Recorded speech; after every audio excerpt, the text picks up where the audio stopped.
Happy international milk day. আমরা সকলেই জানি দুধ একটি সুপার ফুড, ব্যালেন্সড ফুড এবং সুষম খাদ্য।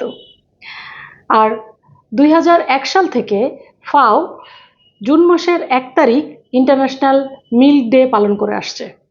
এরই ধারাবাহিকতায় আফলাতুন নাহারস কিচেন ইন্টারন্যাশনাল ডে সেলিব্রেট করে বরাবরের মতো আজও তার ব্যতিক্রম নয়। আপনাদের জন্য এই দিনে আমি উপহার দিচ্ছি রাইস পুডিং। রাইস পুডিংয়ের সম্পূর্ণ রেসিপি দেখতে হলে আফলাতুন নাহারস কিচেন ইউটিউব চ্যানেল সাবস্ক্রাইব করে সাথে থেকে ভিডিওটি মনোযোগ সহকারে দেখবেন এবং আপনাদের গুরুত্বপূর্ণ মতামত কমেন্ট সেকশনে জানাবেন।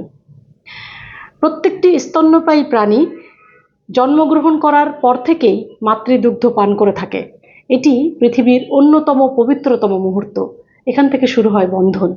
আমাদের বন্ধনও সুদৃঢ় হোক। আপনারা ভালো থাকবেন, আমার জন্য দোয়া করবেন। স্টে ব্লেসড, ইট হেলদি।